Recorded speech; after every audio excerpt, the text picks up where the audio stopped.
सत्यम शिवम सुंदरम जब रिलीज हुई तो फिल्म की नायिका जीनत अमान उस समय सिर्फ 24 साल की थी। शशि कपूर फिल्म के हीरो थे। राज कपूर फिल्म के निर्माता निर्देशक थे।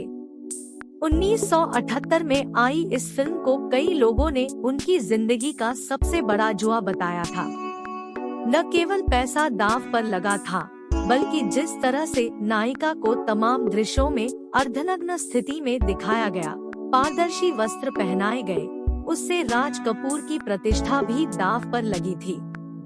जीनत अमान कमोबेश नई थी और उन्होंने राज कपूर से कहा कि अगर यह फिल्म फ्लॉप हो गई तो मैं खिड़की से नीचे कूद जाऊंगी। लेकिन फिल्म बॉक्स ऑफिस पर इतनी बड़ी सफल हुई थी कि जीनत अमान की लोकप्रियता उस दौर की नंबर 1 अभिनेत्री हेमा मालिनी से आगे निकल गई। फिल्म की कहानी रूपा जीनत अमान नाम की लड़की थी, जो गांव के पुजारी की बेटी है। लेकिन एक हादसे में उसका आधा चेहरा जल जाता है और वह उसे छुपाए रहती है। गांव में आया एक इंजीनियर शशि कपूर रूपा के आधे चेहरे को देखकर मोहित हो जाता है, क्योंकि वह बेहद खूबसूरत है। रूपा मंदिर में गाना गाती है और उसकी आवाज मधुर है। इंजीनियर रूपा से प्रेम करने लगता है। वह दूर रहना चाहती है, लेकिन अंततः दोनों शादी के बंधन में बंध जाते हैं। शादी के बाद जब इंजीनियर के सामने रूपा का असली रूप आता है तो वह हैरान रह जाता है।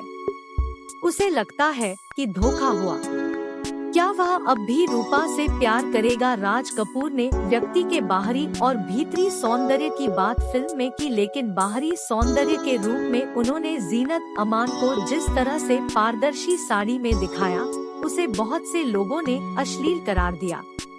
जीनत अमान की खोज करने और फिल्मों में ब्रेक देने वाले देव आनंद इस फिल्म से बहुत नाराज हुए।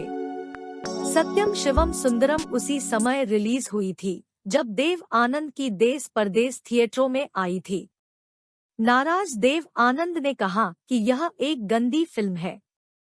क्या आपने नोटिस किया कि कैसे कैमरा जीनत की बॉडी पर फोकस करता रहा? कहा जाता है कि उन दिनों देव आनंद इस एक्ट्रेस से प्यार करते थे और राज कपूर से उनकी प्रतिस्पर्धा थी। वह नहीं चाहते थे कि जीनत उन्हें छोड़कर राज कपूर की फिल्म में काम करे। जीनत को जब सत्यम शिवम सुंदरम के बारे में मालूम चला था कि राज कपूर को इसके लिए एक्ट्रेस नहीं मिल रही, तो वह खुद गांव की लड़की का मेकअप और ड्रेस पहनकर उनके सामने जा पहुंची थी।